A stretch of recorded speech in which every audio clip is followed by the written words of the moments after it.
Hola, ¿qué tal a todos? ¿Cómo les va? Bienvenidos. Volvemos a reencontrarnos juntos. Vamos a ser buenas y santas por esta señal Santa María, el canal de la vida. Una nueva jornada, un nuevo día, una hora para compartir con ustedes las noticias de la iglesia local de la Argentina y el mundo y hablar de esos temas que nos ocupan y preocupan como habitantes de este planeta.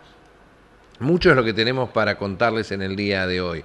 Vamos a compartir en realidad en el programa de hoy un documental sobre la vida de este hombre que sabemos todos que es santo, un hombre que es Juan Pablo II, que ha formado, que ha entrado en nuestra vida de una manera muy especial. Bueno, hoy estaremos compartiendo unas dos partes de un documental interesante y mañana haremos la tercera. Lo cierto es que la vida de este Papa, de este hombre, de este santo, Juan Pablo II, llega de manera muy fuerte a cada uno de nosotros, porque ha tenido que ver, tanto a nivel nacional, a nivel país, cuando las guerras, ha tenido que ver a nivel mundial todo lo que ha generado, y seguro que en lo personal, ¿no? Así que estaremos hablando y mostrando imágenes documental de Juan Pablo II. Antes que nada, contarles y agradecerles a aquellos que se siguen sumando jornada tras jornada a este sitio de Facebook, Buenas y Santas TV. En él nos vamos enterando de los comentarios que hace la gente, aquellas cosas que nos van proponiendo, sugerencias, como decimos, podemos subir los programas en el sitio de Facebook. Repito, Buenas y Santas TV. Buenas y Santas TV, que tiene esta imagen de la Madre Teresa de Calcuta, estos ojos, como decimos siempre, de una mujer maravillosa que ha dado su vida por el que menos tiene, por el más necesitado, por el enfermo. Son estos testimonios interesantes. Agradecer a Mi Certeza Interna, a María Delia Ferru, a Pablo Benzano, a Estela Herrera Gramajo. Bueno, son amigos que se comunican, que nos van dando, nos van contando algunas cosas interesantes y nos van poniendo al día a día de las cosas que están sucediendo. Por eso, muchas gracias a ellos, a Susana Medina, a Jorgelina Rivero, a María Fernanda Alvareda, a Ceci Fabro, a Gloria Santillán. Estos, como muchos otros, forman parte, se han sumado a la familia de Buenas y Santas en este tiempo. Y le pedimos a ellos y a ustedes que nos busquen en este sitio de Facebook y que además cuente a sus amigos que tenemos este sitio y que el programa sigue al aire, ¿no? Que estamos en la televisión digital, en el 424 de Cablevisión, y que también estamos en Telered, tanto en el analógico como en el digital. Vamos a comenzar a recorrer, tenemos muchas noticias para el día de hoy. Ordenación de obispo. El Papa ha ordenado 2 nuevos obispos y nosotros compartimos ese momento.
E fin dall'origine del mondo hai voluto essere glorificato in coloro che hai scelto. E fondi ora sopra questi eletti la potenza che viene da te, o Padre.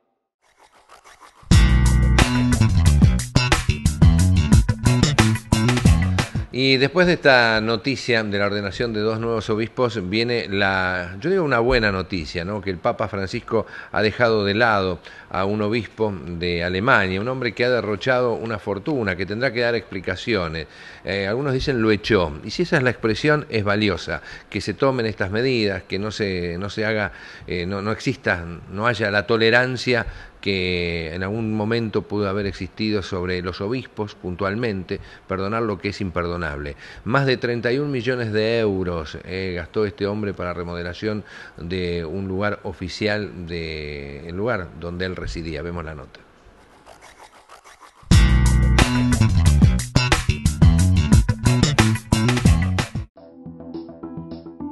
El Vaticano dice que el obispo de Limburg, Franz Peter Thebarts van Elst, no puede ejercitar su ministerio actual dado el escándalo que se ha creado en su diócesis. El comunicado explica que el Papa ha sido plenamente informado sobre la cuestión y que no tomará ninguna decisión definitiva hasta conocer las conclusiones de la comisión designada por los obispos alemanes para investigar el asunto. Están analizando por qué se han gastado 31 millones de euros en la construcción de la residencia episcopal y del centro pastoral, en lugar de los 5 millones inicialmente aprobados. El Vaticano ha autorizado que el obispo Thebarts van Elst transcurra este periodo fuera de la diócesis. En su ausencia toma las riendas el vicario general.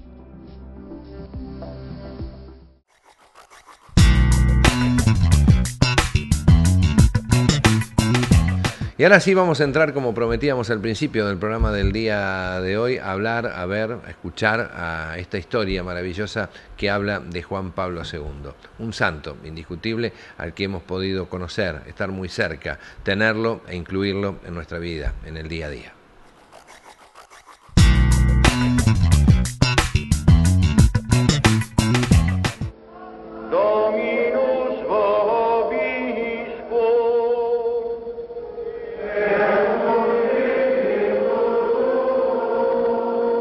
La Iglesia Católica es la principal representación de Cristo en la tierra, pero para los líderes políticos es solo Juan Pablo. Más que cualquier otra persona, es el defensor de la Unión Soviética y la defiende pacíficamente. For we know that you are the force to light the spark of freedom over communism.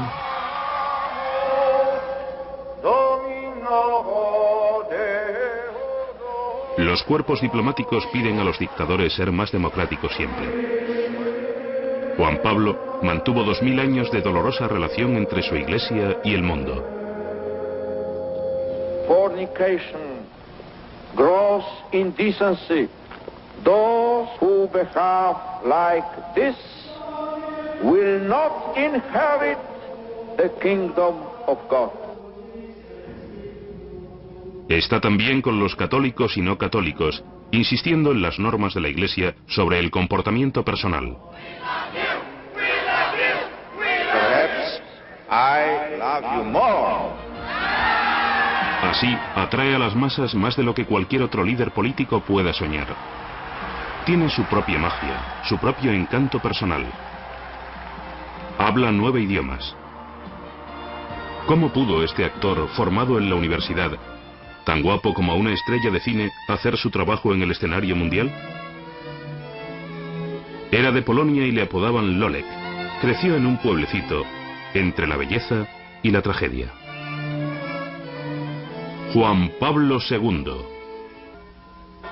Karol Wojtyła nació en 1920 a 32 kilómetros de la ciudad de Praga, en un pueblo con unos 8.000 católicos y 2.000 judíos. El pueblo de Auschwitz estaba solo a 24 kilómetros, pero pasarían 20 años antes de la influencia nazi. Valeritsa era la capital de la región. Había pescadores, abogados. Era un pueblo muy tranquilo y poco antisemita. A Juan Pablo le gustaban los deportes.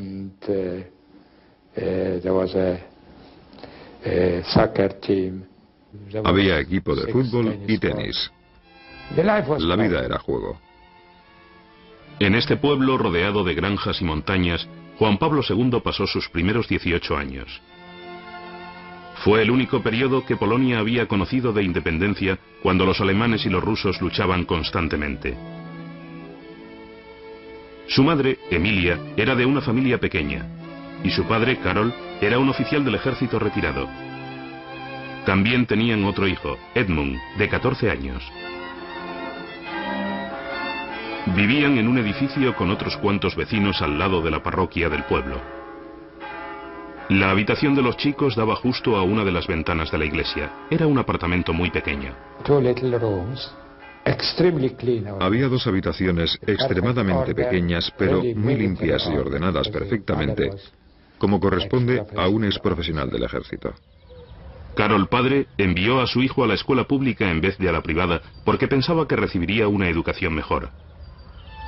Cuando Karol tenía 8 años, su madre, que le enseñó a rezar y pedir en la iglesia, murió de repente al dar a luz. Su hermano estaba estudiando medicina fuera, por lo que los siguientes 10 años los pasó solo con su padre. Un hombre encantador. Muchas veces fui allí, ¿sabes? Las largas tardes de invierno en un pueblo pequeño. Y él nos contaba historias. Todo un caballero. Cuando Karol tenía 12 años, sufrió otro golpe. Su hermano Edmund se contagió de un paciente que tenía fiebre escarlata y murió. Su padre era su única familia. Mientras crecía, desprendía calidad humana e intelectual. Cuando jugábamos e íbamos a los bailes del colegio, pasaba cada minuto estudiando, aprendiendo idiomas. Leía libros de filosofía que a nosotros nos resultaban muy difíciles. Le admirábamos, era muy simpático y tenía una memoria increíble. No solo permitía que sus amigos copiaran sus deberes, sino que los ayudaba.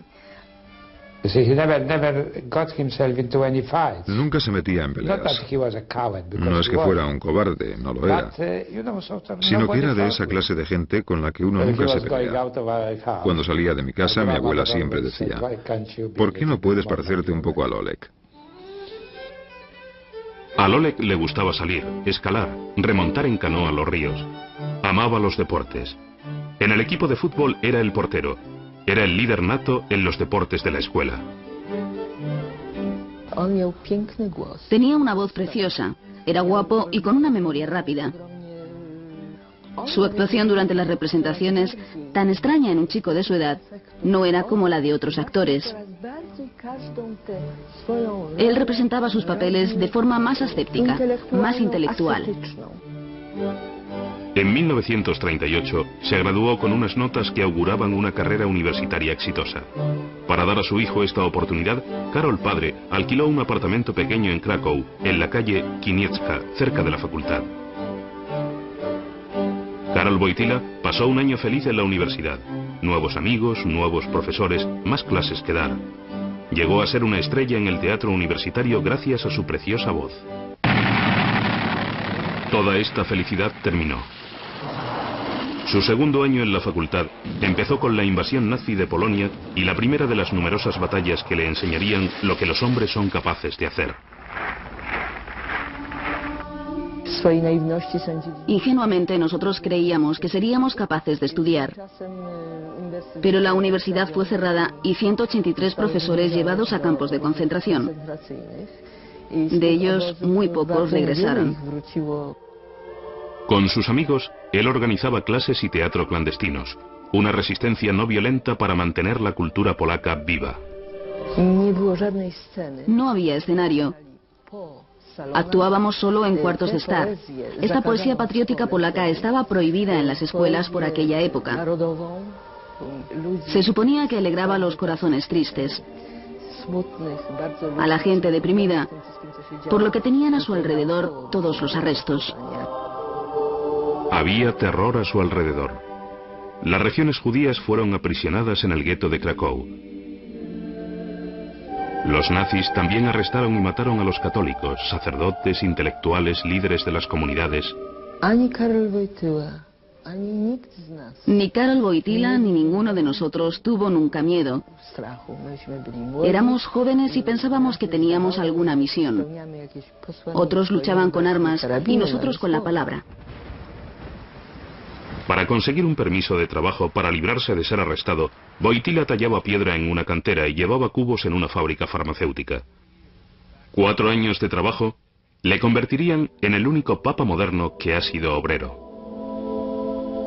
Un día, en la iglesia, llamó la atención de un extraño asiduo, Tyranowski. Tyranowski era un místico, un hombre con una vida espiritual inmensamente rica, capaz de ser un predicador místico. Si no hubiera sido por él, el Santo Pontífice no hubiera llegado a ser sacerdote. Tyranowski reunía grupos pequeños de jóvenes en su casa. Una vez por semana, uno de nosotros iba con él durante 1 hora. Era una especie de clase de religión que él nos daba a cada uno de nosotros. Duró unos cuantos años.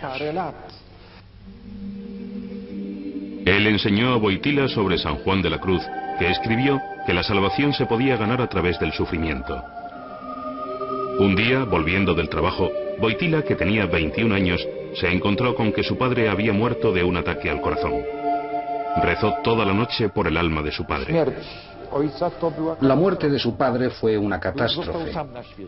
Se quedó solo en el mundo. Él parece muy independiente, lo es, pero necesita a la gente. Necesita no estar solo.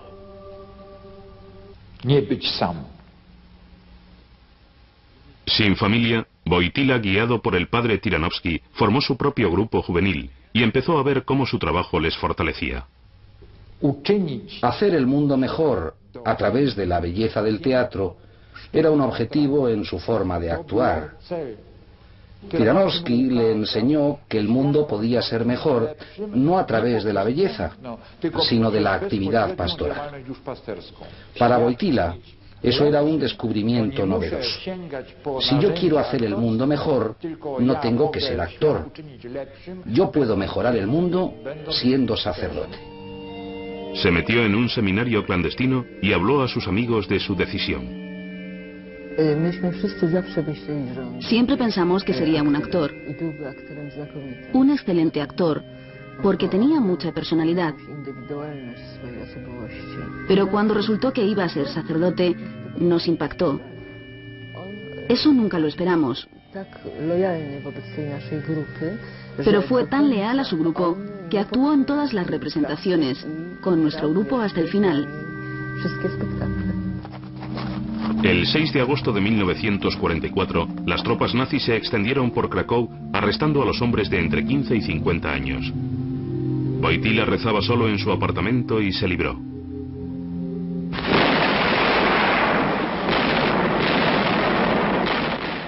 Al día siguiente, el arzobispo de Cracovia, temiendo por las vidas de sus seminaristas clandestinos ya que la batalla se aproximaba, los reunió para esconderlos en su palacio, el que un día ocuparía Wojtyła como arzobispo.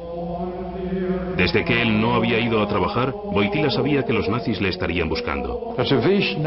El arzobispo temía dejarnos salir de la ciudad porque pensaba que teníamos documentos falsificados. Temía que fuéramos reconocidos por alguien que supiera que nos buscaban.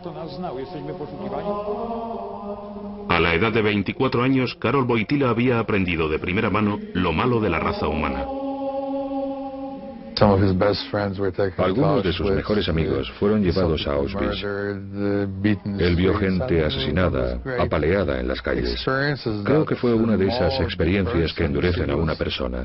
Tenía 19 años cuando todo esto solo empezaba. Ese otoño, cuando la lucha se acercaba, no había razón en particular para pensar que el palacio del arzobispo o que todos los sacerdotes podían mantener vivos a los seminaristas noche tras noche.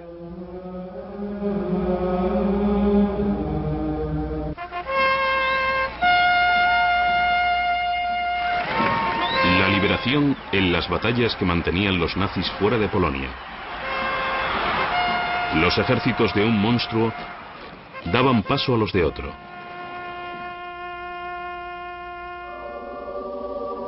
Karol Wojtyła fue ordenado sacerdote en 1946 y la Iglesia le dio su primer billete fuera de Polonia. Fue a conocer el Vaticano construido sobre la tumba de San Pedro, el hombre de cuyo trono Karol Wojtyła tomaría fuerzas para su lucha contra los sucesores de Stalin. A la edad de 28 años, Wojtyła volvió a Polonia. Un hombre delgado y sonriente llegó al pueblo de Niegovic en 1948 para ser su pastor ayudante.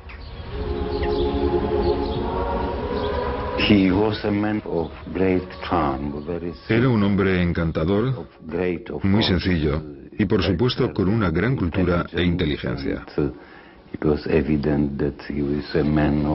Y era evidente que era un hombre de gran espiritualidad, muy amistoso y bastante agradable en cuanto al trato directo con la gente. En Niegovic y un año después en la parroquia de San Florián, el padre Wojtyła era querido por sus parroquianos.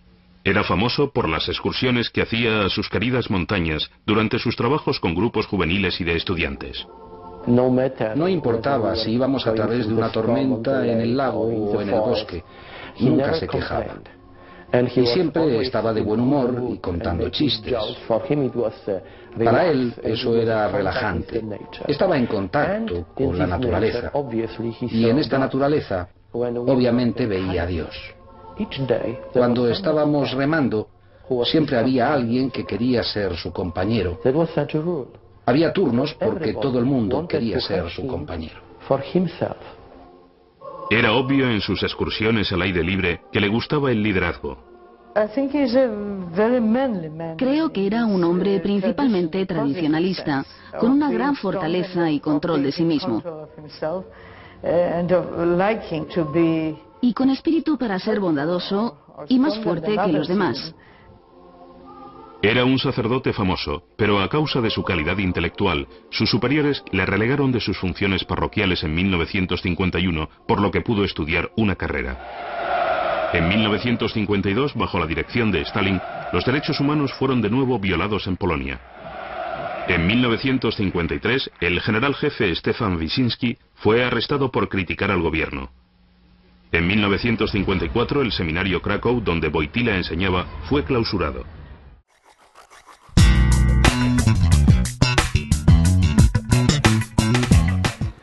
Y en un ratito seguiremos con la segunda parte de este documental, que tiene 3 momentos. Hoy compartiremos el segundo y en el día de mañana, en el próximo encuentro, en realidad veremos la parte final. Pero vamos de un papa al otro, de Juan Pablo II al Papa Francisco. Y habló sobre la vida en las cárceles, ¿no? Esto de estar cerca de aquellos que están viviendo esta situación, esta privación de la libertad, por aquellas cosas que han hecho y que está mal. Pero el Papa Francisco entiende que hay que estar cerca de ellos. De hecho, confiesan que lo llama por teléfono más de uno de ellos para darle aliento y animarlo a la recuperación y a insertarse nuevamente en la sociedad. Vemos la nota.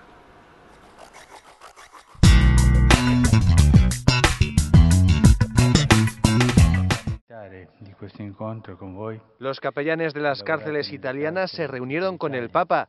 Francisco les dijo que con su trabajo muestran la misericordia de Dios y traen esperanza a los encarcelados. Además, les confesó que los domingos, cuando tiene un rato libre, llama a presos de Buenos Aires.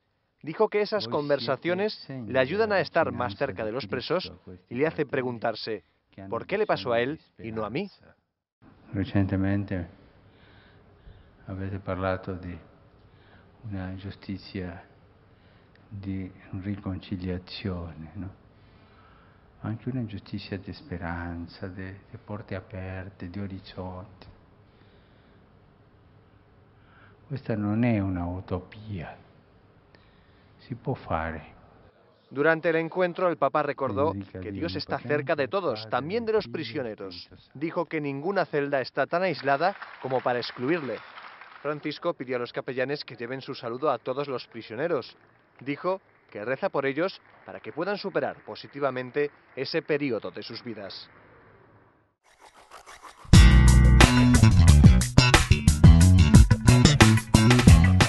Nos preguntamos si existe el antisemitismo todavía. Sí, por supuesto, y también la persecución a los cristianos, una realidad que en el mundo todavía lamentablemente una práctica que sigue adelante. Vamos a escuchar al Papa Francisco cuando recibe a personas que están relacionadas con la comunidad judía.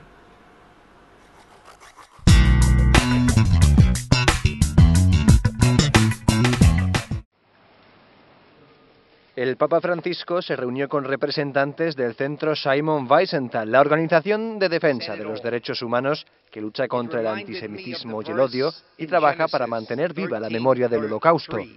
El Papa denunció que todavía muchas minorías son perseguidas a causa de sus ideas religiosas o de su raza. Recordó específicamente el sufrimiento de muchos cristianos que actualmente padecen esta situación.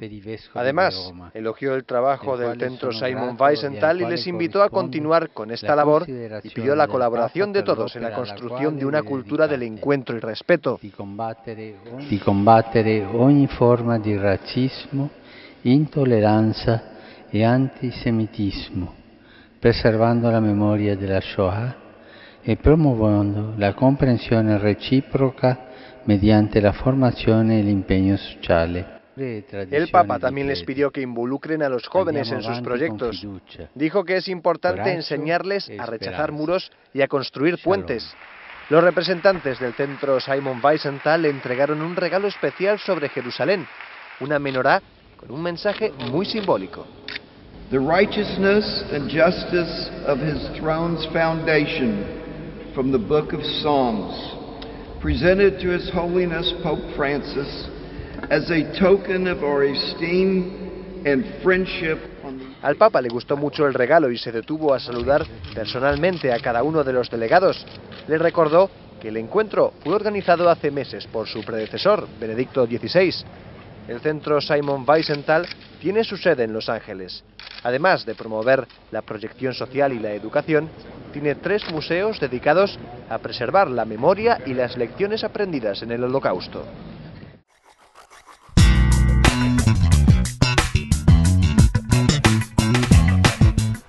Y continuando con esto que es atender de manera muy especial todo lo que sucede a través del Papa Francisco, todos sus mensajes, quiero contarle que estuvo en la iglesia Santa Marta y en la homilía habló sobre los cristianos. El agua de rosa no, cristianos a medias no, no se puede vivir en una cultura pagana. Vemos este momento.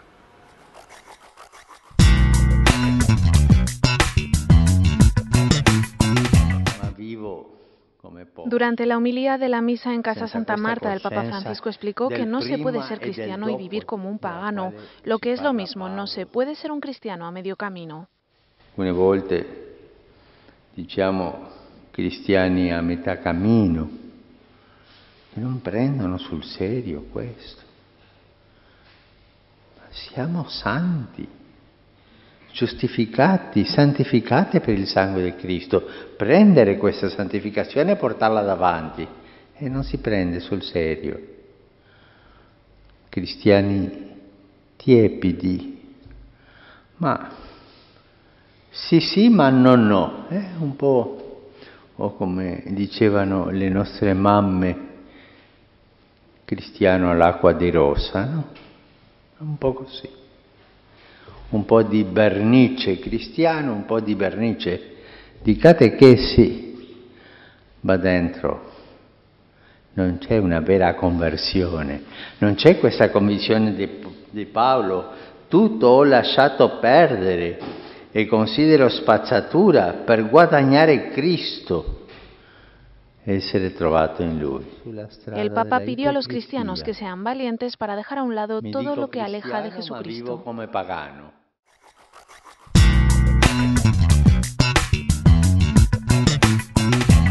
Y seguimos haciendo buenas y santas por esta señal Santa María, el canal de la vida. Y vamos a volver a hablar de Juan Pablo II. Usted sabe que el Papa Francisco ya ha dado la fecha de canonización de Juan Pablo. Esto será el 27 de abril. Llegará a los altares. También con Juan XXIII, uno de los papas, estos dos que fueron proclamados santos en los últimos 100 años. Conocer la vida de Juan Pablo II pareciera ser una cosa que no necesita más presentaciones. Lo cierto es que cada vez que vemos esta historia, documentales, nos llena de satisfacción. Sabemos que usted nos los ha pedido y continuamos entonces compartiendo la vida de Juan Pablo II, su biografía, su historia, aquí en Buenas y Santas.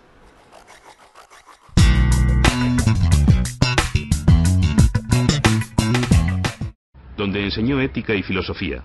Sus estudiantes le encontraban muy simpático, pero notaban su control. Es introvertido y tienes que tratarle de tal forma que se sienta a gusto y seguro contigo. Pero esto no le llevaba a desvelar sus secretos. Es un poco como un psicólogo que sabe cómo abrir tu mente, pero no mostrará la suya.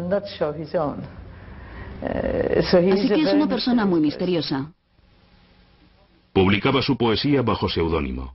Se pensaba que el culto era inadecuado fuera de una iglesia, pero Wojtyła siempre lo practicaba donde quiera que fuera. Cada mañana celebraba una Eucaristía en lugares muy extraños. Algunos eran un bosque profundo, otros la orilla de un lago. Lo necesita y lo necesitamos. También probablemente sentía en lo más profundo que es adecuado porque está unido a los derechos humanos. Sus amigos jóvenes le apodaban tío. Llegamos a ser, en cierta forma, su familia. Y cuando uno de nosotros decidía pedir en matrimonio a una chica, antes consultaba al padre Wojtyła. Él nos casaba, bautizaba a nuestros hijos. Estas relaciones personales fueron la base para el libro de Wojtyła titulado Amor y Responsabilidad. Trataba sobre distintos aspectos del amor y afirmaba que el sexo en el matrimonio podía ser una de las cosas más maravillosas en la vida. Todas estas confidencias de los demás le infundían el mayor respeto por los sentimientos entre un hombre y una mujer. Ve a los amantes como a los que dan y aceptan un regalo. Esto fue en esa época, hace mucho tiempo, muy novedoso. Porque nosotros estábamos acostumbrados a que la Iglesia nos hablara de la sexualidad en términos de tener hijos. Él enseñó que nadie puede ser utilizado como fin. La dignidad inviolable de todo ser humano había llegado a ser lo más importante para Juan Pablo II en moralidad y política.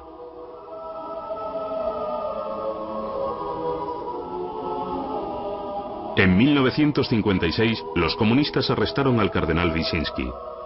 En 1958, nombró a Wojtyła obispo auxiliar de Krakow.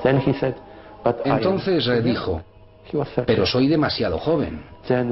Tenía 38 años. Pero el cardenal dijo: no dudes que el Santo Padre sabe tu edad. Wojtyła ahora trataba directamente con las autoridades comunistas. El cardenal Wyszynski empezó a enseñarle los secretos de tratar con los comunistas. Había encontrado en Wojtyła al perfecto compañero. Podían jugar al bueno y al malo. Desde el punto de vista de las autoridades comunistas, pensaban que Wojtyła era 20 años más joven que Wyszynski, ya que tenía una mente más abierta y más flexible.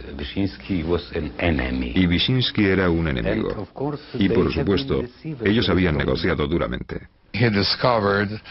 Descubrió que era posible negociar con los comunistas desde una posición fuerte, aunque parezca una posición de debilidad. Creo que aprendió mucho sobre diplomacia.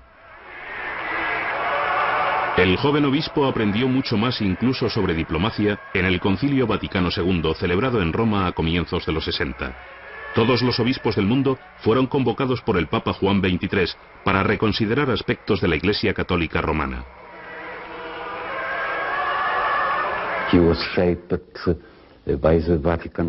Fue formado en este concilio.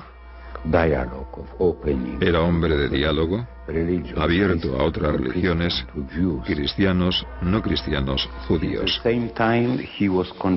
Al mismo tiempo, se convenció de que la fuerza de la Iglesia en situaciones difíciles en Polonia consistía en su unidad. Un punto tratado en una entrevista antes de llegar a ser papa. The church in Poland is living its own life.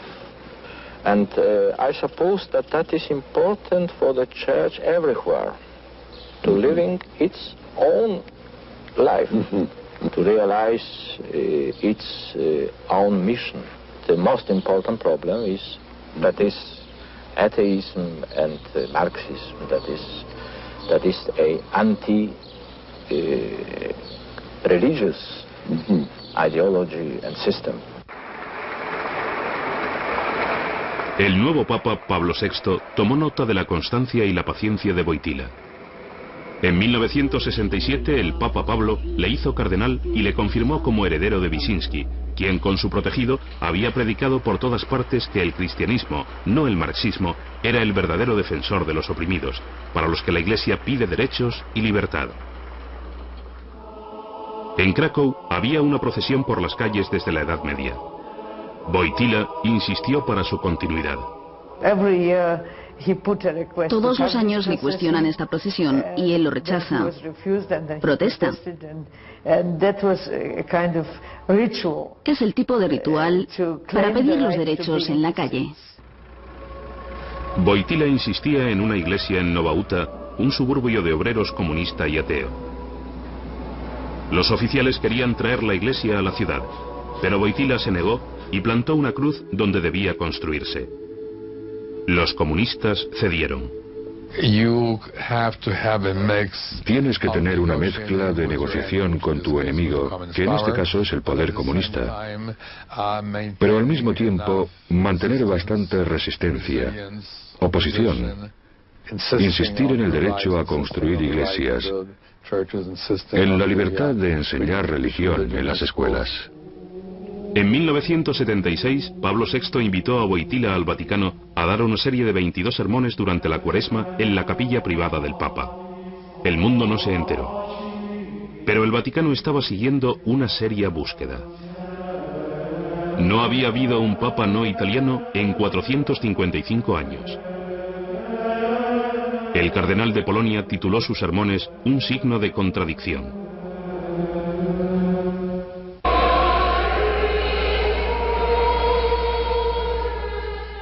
El Papa Pablo VI murió el verano de 1978. 111 cardenales de todo el mundo se encerraron en la Capilla Sixtina.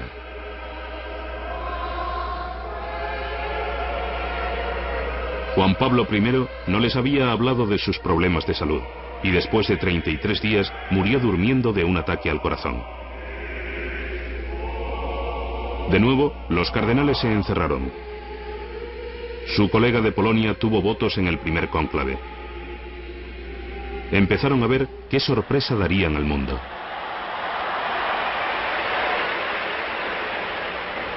Habemus Papam. Habemus Papa, voz latina para decir tenemos Papa. Pero al oír su nombre la multitud se quedó pasmada. Cardinalem Wojtyła.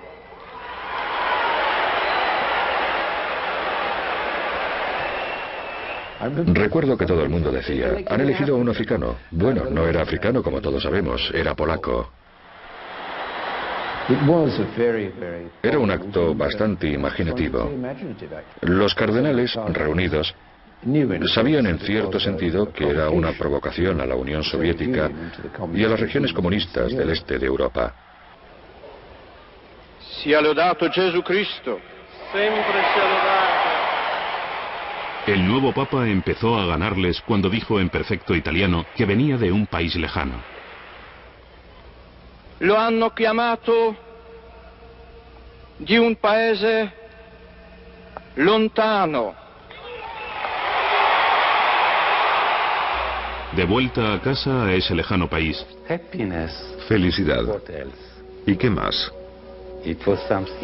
Era algo increíble. La gente pasó toda la noche en las iglesias rezando y agradeciendo a Dios este acontecimiento inusual e inesperado. Había noticias de una llamada furiosa desde el Kremlin a Varsovia. Dicen que el teléfono sonó así. ¿Quién permitió, camaradas, a este Karol Wojtyła ser cardenal? Porque nunca hubiera sido un miembro del cónclave, ni mucho menos elegido papa. Era demasiado tarde.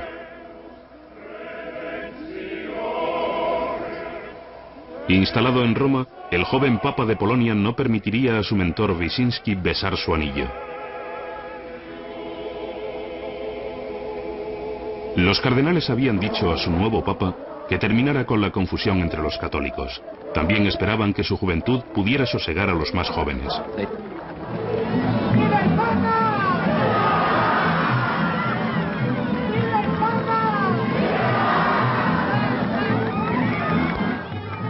viaje por México 3 meses más tarde, Juan Pablo se quedó asombrado de las masas de gente jamás vistas sobre la tierra. Les dijo que la política era asunto de la Iglesia cuando afectaba a cómo la gente trata a la gente. Dijo al mundo que la cristiandad, no el marxismo, era la verdadera teología liberadora que defendería al pobre y al oprimido. Pero México era solo el comienzo. Quería ir a casa, a Polonia. Hubo otra llamada furiosa de Moscú. Brezhnev telefoneó al primer secretario del Partido Comunista de Polonia y le dijo: no puedes fingir que todo el mundo está enfermo, no puedes recibir al Papa. Y el polaco respondió a Brezhnev: bueno, no sea ridículo, no podemos fingir durante años que todos estamos enfermos en la cama.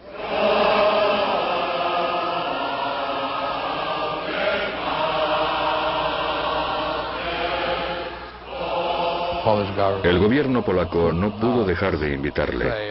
Lo hicieron odiando cada minuto. Fueron odiosos hasta la muerte. Tenían que vivir con esto, y murieron con esto. Fue un encuentro más allá de las palabras.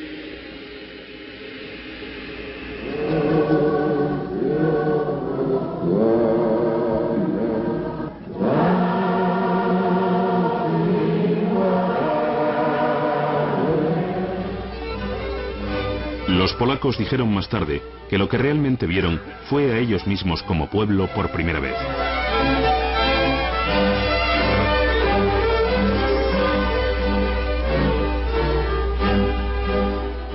Un millón y medio de personas se reunieron en el campo, trasladándose silenciosamente, y todo el mundo comportándose como amigo de su vecino. Sabes que era algo totalmente inusual y teníamos el presentimiento de que algo pasaba. También pudimos contarnos y dijimos: mira, somos tantos y formamos la unidad. Y los comunistas son un cuerpo extraño que ha sido aislado. Dijimos cosas que en ese momento eran bastante revolucionarias.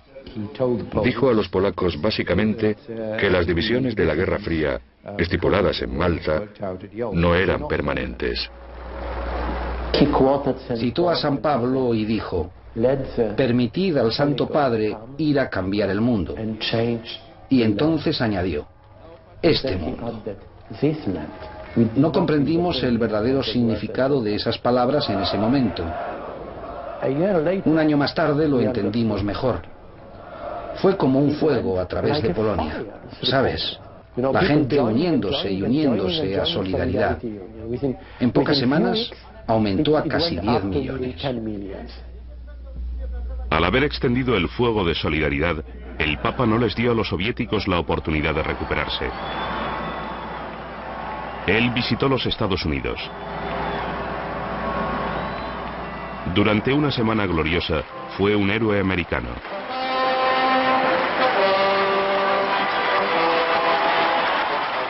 También predicó que el capitalismo puede producir grandes males. Christ demands openness to our brothers and sisters in need, openness to the poor.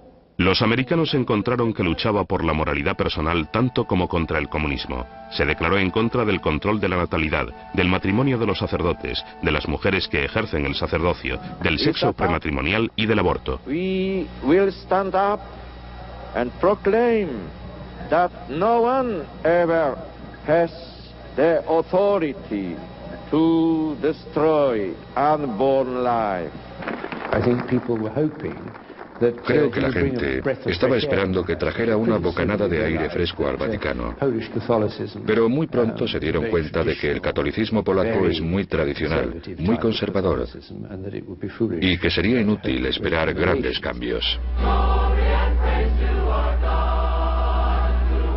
Pero lo que sea que los católicos pensaban de él, estaba claro que el Papa sacaba la fuerza de la muchedumbre que congregaba. Es un hombre con carácter, un gran predicador.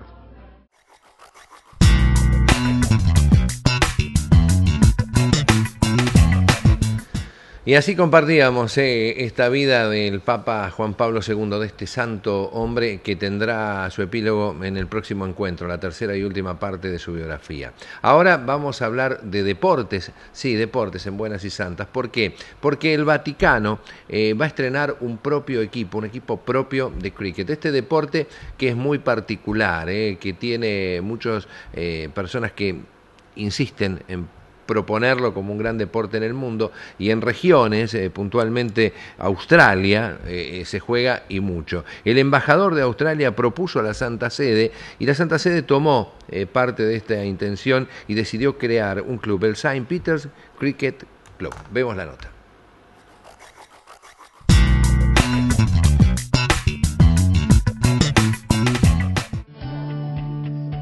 Casco, bate, pelota y protecciones.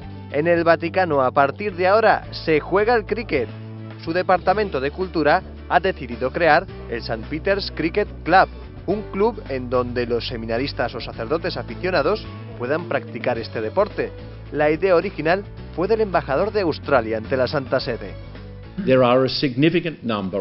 Hay un número significativo de seminaristas y sacerdotes en Roma interesados en el cricket. Muchos de ellos han jugado al cricket. El seleccionador buscará a los 11 mejores para enfrentarse a otros equipos con un suficiente nivel de dignidad y para perder al menos con honor.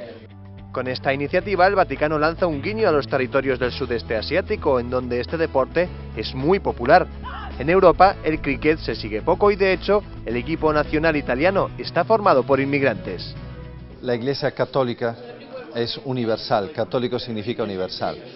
El fútbol ha ocupado un papel muy importante en los seminarios, pero más de la mitad del mundo vive en Asia, en el sur y en el este del mundo, y allí lo que se juega es cricket, no fútbol. Por lo tanto, el cricket tiene que tener su papel también en la formación de los futuros sacerdotes y seminaristas.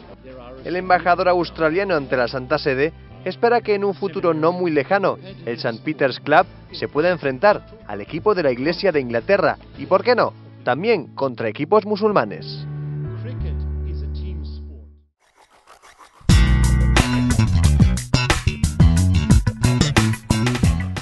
Y vamos a un momento de mucho dolor, la guerra, lo que sigue sucediendo en Siria, y la custodia de Tierra Santa está muy preocupada y atenta a cada una de estas situaciones.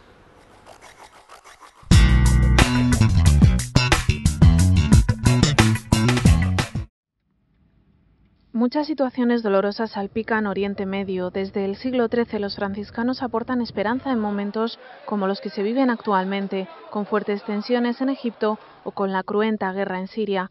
En este país permanecen 30 franciscanos, los únicos sacerdotes de rito latino. En estos lugares la custodia de Tierra Santa trabaja por mitigar el sufrimiento de la población. Estar en Tierra Santa, estar en Oriente Medio, estar en Siria no significa ocuparse solo de la pequeña iglesia cristiana. Los pobres son todos iguales, no hay pobres de serie A o de serie B, por lo que es necesario ayudar a todos. Y la realidad específica del territorio donde se ayudan todos, cristianos y musulmanes, todos se ayudan unos a los otros entre los pobres. Es una forma muy concreta y muy sólida de sentar las bases para el Oriente Medio del futuro. La custodia de Tierra Santa trabaja en Israel, Jordania, Siria, Egipto, Líbano, Chipre y Rodas. Porque la presencia de los cristianos en Oriente Medio es milenaria, es necesario ayudarles para que las dificultades no les impulsen a huir de la cuna del cristianismo. Los cristianos de Oriente Medio son nuestros padres. Hemos recibido la fe de ellos. Por tanto, la presencia cristiana en Oriente Medio es una presencia antiquísima, enraizada en el origen. Así que custodiar el carácter cristiano de Oriente Medio con la presencia cristiana, con sus santos, es importante para todos los cristianos del mundo. El Papa planea viajar a Tierra Santa y ha sido invitado tanto por el gobierno israelí como por la Autoridad Nacional Palestina, además de por líderes y responsables religiosos de la región. Para el custodio, la presencia de Francisco en Tierra Santa aportaría esperanza. El Papa Francisco ha sido acogido con gran entusiasmo tanto por judíos como musulmanes, así que causará un fuerte impacto a la población. Esperamos que traiga también deseos de diálogo y de encuentro. Y eso espera el resto del mundo porque, como decía Pablo VI, si los cristianos desaparecen de Tierra Santa, los santos lugares acabarán convirtiéndose en museos.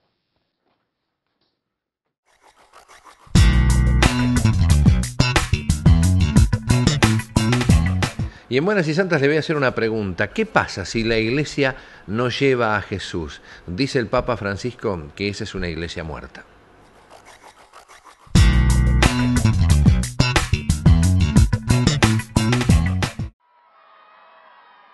Más de 85.000 personas acudieron a la audiencia general con el Papa en la Plaza de San Pedro. Para acomodarlos, los organizadores tuvieron que ocupar la vecina plaza de Pío XII. Durante los 45 minutos en los que estuvo saludando a los peregrinos, Francisco protagonizó uno de los momentos más emotivos de la audiencia. Como siempre, se detenía ante los niños, pero cuando vio a esta anciana de 88 años, se bajó del papamóvil para abrazarla. El Papa Francisco centró su discurso en el papel de la Virgen María. Dijo que fue la discípula más perfecta de Jesús y que es modelo para la Iglesia por su fe en Dios y su caridad con el prójimo. La Chiesa deve essere come Maria.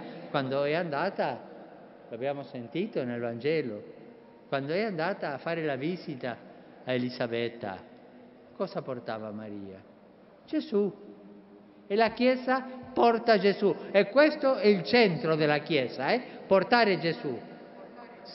Un'ipotesi, se una volta succedesse che la Chiesa non porta Gesù, quella è una Chiesa morta, capito? Deve portare Gesù.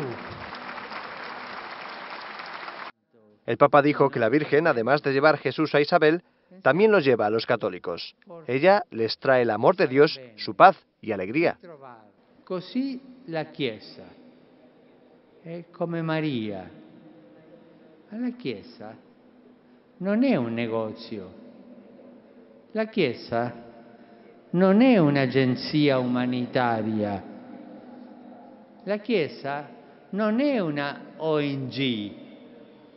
La Chiesa è mandata a portare a tutti Cristo e il suo Evangelo. Questa è la Chiesa, non porta a se stessa. El objetivo de todo cristiano, añadió el Papa, es llevar Jesús a los otros, a difundir su amor incondicional que no espera nada a cambio. Por eso, instó a los católicos a cuidar de los demás.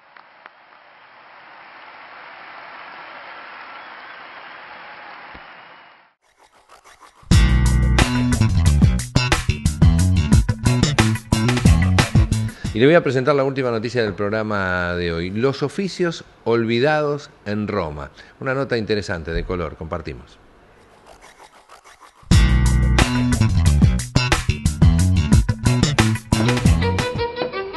A golpe de cincel toma forma uno de los instrumentos más preciados del mundo. Es el corazón de toda sinfonía y su inconfundible sonido solo es posible gracias al trabajo de artistas como Michel Ekman, un maestro artesano de Roma. Para mí es increíble poder crear un objeto tan bello que además hace música.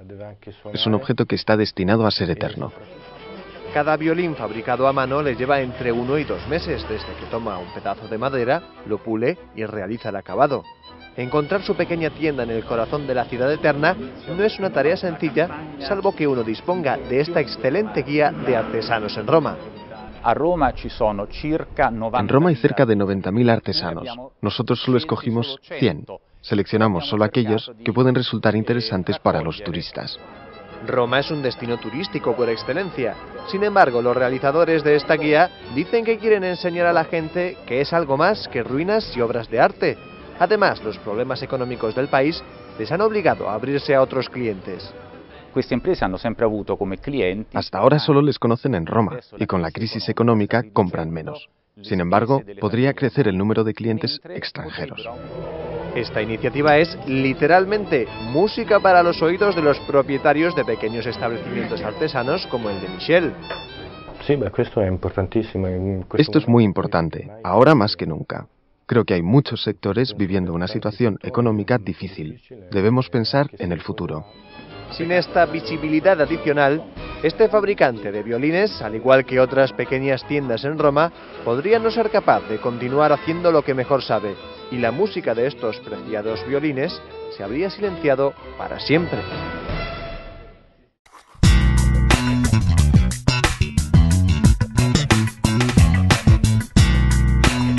Y bien, amigos y amigas, llegamos al final del programa del día de hoy. Les recordamos nuestro sitio en Facebook para que nos busque, Buenas y Santas TV. Ahí puede encontrar, como decimos siempre, el programa que estamos llevando al aire en estos momentos.